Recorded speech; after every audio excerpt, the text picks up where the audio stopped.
Okay. It's hard to think of a better introduction to this talk than the one that I just had from Yuri. This is fantastic. Can I have the clicker? This is going to be kind of a magic trick. I'm going to see if I can do this without looking at the screen. Yuri did a kind of a meta-analysis where we're not really talking about what's going on in Ukraine as much as we're talking about what's going on in Ukraine. I'm going to do the same thing. I'm going to give you a meta-analysis of Ukraine's civil war, except he's down at the micro level, and I'm going to go up to 30,000 feet for the next 12 minutes. And then hopefully in the Q&A, generally we can all meet in the middle and we can get more specific. But I'm going to talk about conflict resolution in comparative context. So 2 stylized facts that I kind of want to leave you with. Sorry, jumped there. 2 stylized facts. What do I mean by stylized fact? I mean that it is a something that's not capital T true. Yuri just told us that there is no capital T true, but it's more not so obviously false as to completely stop the conversation, no matter who you are. So despite the fact that we have a highly polarized environment, a lot of different kinds of people can agree on these 2 bullet points. The first is that this war is horrible and tragic, but it's not nearly as bad as it could be. The second is this may have some perverse consequences for conflict resolution long term. And when I say long term, I mean that we should be maybe thinking about this in terms of decades, not months. And that is where I'm going to end the presentation. But I teach at a policy school, and one of the things with public speaking that I try to teach my master's students is you always have to just end with a conclusion, but also begin with a conclusion, because you might not get to the end of your presentation if you're bad with your own timing. Even if you can see your slides, which I can't. So this is the big takeaway. If you switch to a different YouTube video right now, this is the big takeaway. All right, so how does a civil war end in general? This is disputed. It has been disputed for a long time, but we're getting new answers really fast because we're getting new data really fast since the end of the Cold War. Traditionally, the answer to this question is probably most famously provided by Thomas Hobbes, which is taught in high school philosophy classes, which is military victory by the king. That's how. That's what ends a civil war. Nobody wants to hear that. Everybody wants to have a version of the social contract which is negotiated. That is not what Hobbes says at all. The social contract is imposed, and a long time ago, in the distant Games of Thrones past, your great-great-great-great-great-grandfathers took the knee. They did. You might not like that fact, but they totally did. There was a decisive military victory in the past, and that ended the Civil War. No, that's it. That's the whole answer to the question. That's how civil wars end. And it takes a long time, and oftentimes a lot of people have to die, and it's very tragic. And if you want up-to-date social science on that tragedy, I can give you a literature review. If you want math to go with the literature review, I can give you that literature review in the Q&A. I have backup slides. I have lots of backup slides. But I'm not going to give them to you. I'm just going to say as a stylized fact, if you want to know more about violence and death in civil wars, there's a growth industry in political science of us teaching graduate students to write papers about violence and civil wars. You can read Thomas Hobbes, and it holds up. But if you want up-to-date stuff, I recommend reading a paper that Yuri published in the Journal of Conflict Resolution. Hobbes is dead, so he doesn't care about tenure anymore. Yuri needs sites. So, you know, if you want to know about the depressing ways that civil wars end, honestly, it's depressing, and the more you look at it, the more depressing it is. But population displacement, mass murder, selective liquidation of people who probably didn't deserve it. Yeah, no, that all totally happens, and that is how wars end, most of the time. Now, sometimes it's negotiated. There's a negotiated settlement that can happen, can end a civil war, and the United Nations can help with that. You can get the good offices of the United Nations involved to facilitate the end of a civil war. Like I said a moment ago when I said there was new data, what I mean is that we're getting new data because the United Nations Security Council, since the early 1990s, has been working the way that the United Nations Security Council was designed to work. Which is that you can have all of the P5 of the United Nations, and by the P5, that's sort of slang for permanent 5. That's France, Great Britain, the United States, the People's Republic of China, and Russia, all of whom don't rotate on the Security Council, and any of whom can veto anything that goes through the Security Council. Since the early 90s, they've been able to agree on stuff. There was a big window of time when they basically couldn't, agree on stuff. And it started with the Korean War, and I could talk more about that if you care, but you probably don't, because most of you lived through the Cold War, or at least have read about it, and you understand there was a long period of time when the USSR and the United States would just veto each other's resolutions.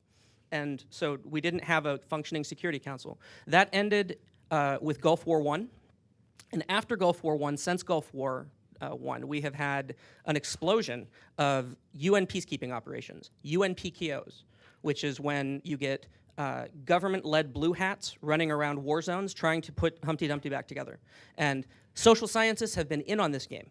We love this because we can go in and we can write books and papers about how it works. And it's a wonderful research agenda that makes you feel good about yourself because you're learning how to save civilian lives better.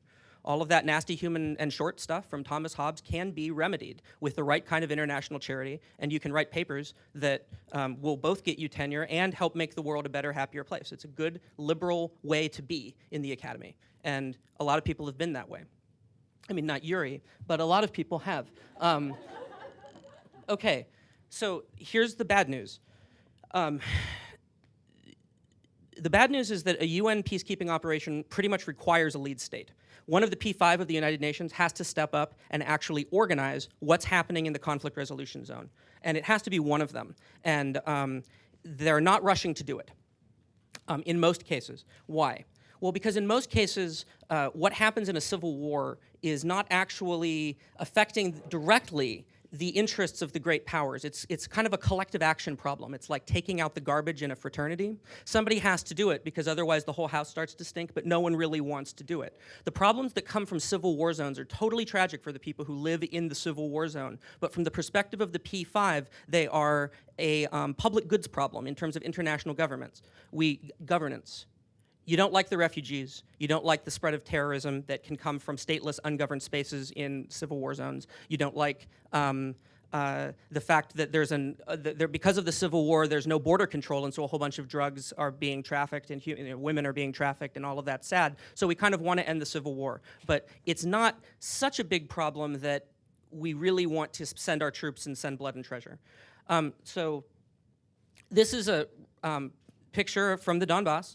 It still looks like this. You know, to get a sense of reconstruction, of thinking about how to actually pick up the pieces in this part of the world that is being bombed relatively consistently, is going to be hard. You know, even if you could wave a magic wand and make all of the guns disappear, it would be hard logistically in terms of a reconstruction challenge. You know, we talk about, oh no, Trump can't build the wall because, you know, that would cost like $15 billion. I mean, look at this, you guys.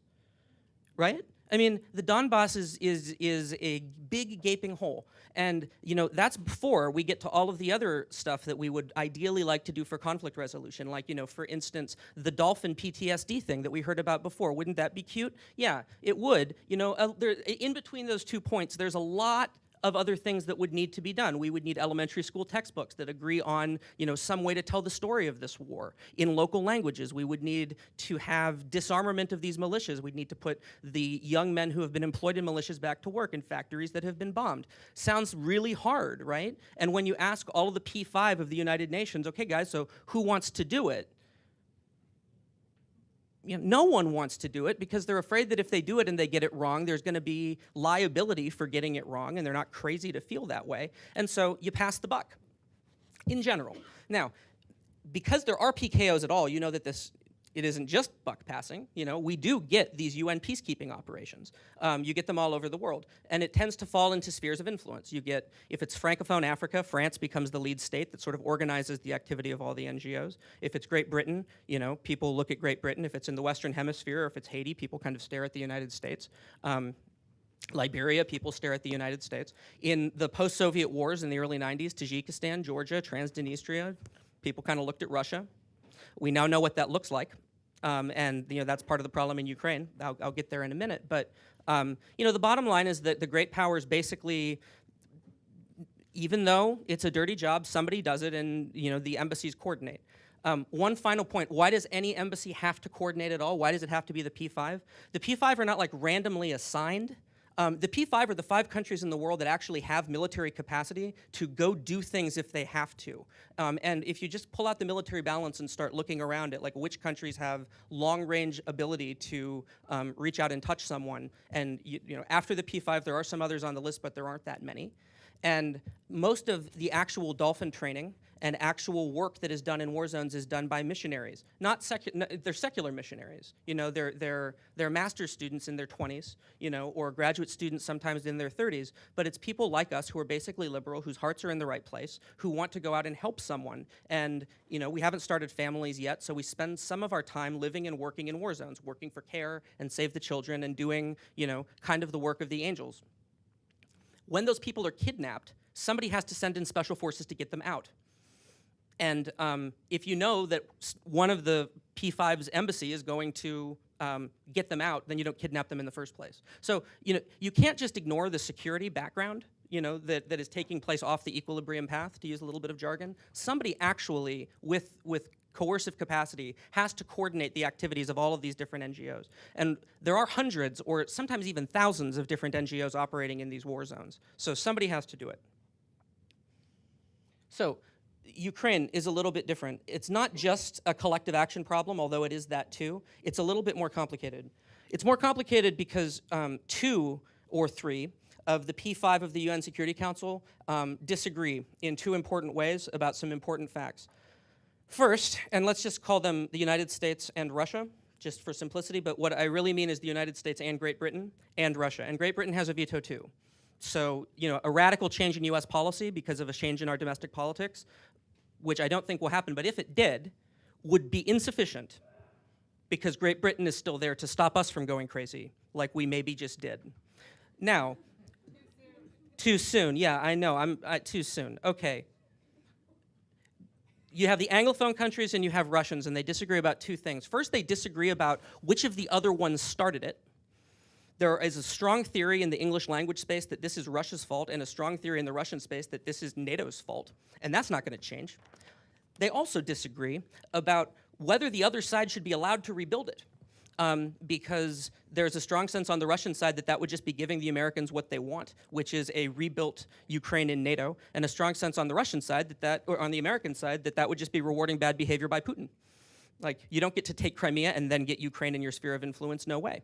And I don't really see either of those positions changing in the future, and so we may have gridlock at the UN Security Council.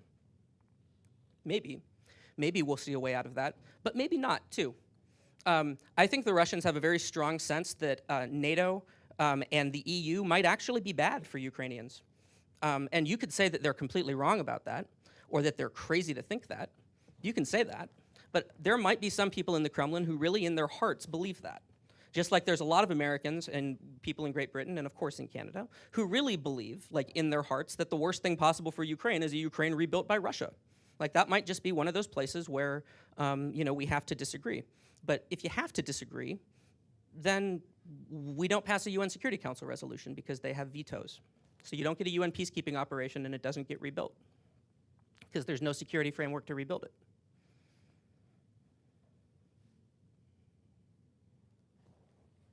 Oh, these are my old slides. All right. 2 more quick bullet points. Russia has made it clear that they're not going to let Ukraine use negative incentives to bring the Donbas back, which is to say that, you know, the Game of Thrones scenario where Kiev forces people in Donbas to take the knee.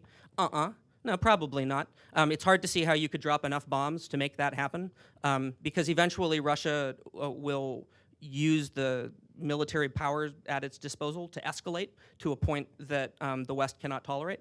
John Mearsheimer is in print on this and has said this many times, and I think that John really has a good argument here, that this is just too close to Russia's nuclear red zones, you know, for the West to credibly get involved, and that's part of why we're probably not enthusiastic about escalation strategies by, you know, people in Kiev. Not our clients, not our allies. It's not even our guns, right? I mean, like, we're trying to keep that distance because we don't want this to be a flashpoint to something really, really big and bad. Okay, so if you can't coerce them into taking the knee, what's the alternative? Those are negative incentives. There's also positive incentives, right? You could buy them out. You could give them some federal arrangement where they get a vote in a Ukrainian polity, and we bring them back. You get to control your local politics, strong autonomy provisions. Maybe we even rewrite the Constitution, something like that. Remember, in the positive incentives game, you have to pay them more than they already have. You have to give people in the Donbas more than they already have. So. Oh, yes. I don't mean, oh, heavens, yes. No, I don't mean like the bottom 30% of population in the Donbass, or maybe even the bottom 70%. No, that's what I mean. In my book, I call them warlords. That's a pejorative term. But, you can model all of this really easy. I adapt Rousseau's classic thought experiment of the stag hunt, where you, the analogy would be that Russia can make sure that the people in the Donbass have really fat rabbits. And so why would you play stag if you have such a fat rabbit next to you? So that's a long-term settlement problem. And finally, this has been alluded to already, so I won't dwell on it too long. It is true that there's atrocity on both sides. I don't want to minimize the tragedy of what has happened. But the technology of warfighting that we have seen thus far, knock on wood, is highly conventional. It has not irregularized. This war has killed about 10,000 people and created about 1 million refugees. And that's just really different in comparative context than Syria. It's really different in comparative context than Colombia. It's really different in comparative context than Bosnia. So if this war were to rapidly irregularize, you would see a different kind of urgency on the side of the P5 of the Security Council about settling it. But until you do, you may not. Until you do, you may end up in an equilibrium, to use some jargon from political science, that is depressing for conflict resolution. And so it's worth thinking in a sustained way. I'll just end here. It's worth thinking in a sustained way about how the war could irregularize. It is worth really going there and having the thought experiment. If we want to think about this on a decade-long time frame, not being disappointed month to month about how Minsk is being violated and, oh my gosh, we're not at a conflict yet. If you start winding the clock outward over years or even decades, and you start thinking about the scenarios by which this war might irregularize, you can start thinking your way to bad scenarios. And by thinking your way to those bad scenarios, you might be able to solve the collective action problem a little bit better. My personal favorite solution for the collective action problem is France. Is for France to actually step up and lead this. It can't be one of the Anglophone countries, and France's interests are actually affected because it's in Western Europe. The refugees would run east, but they would also run west, and that would be very, very destabilizing, and so France, I think, could talk itself into it. And that's it.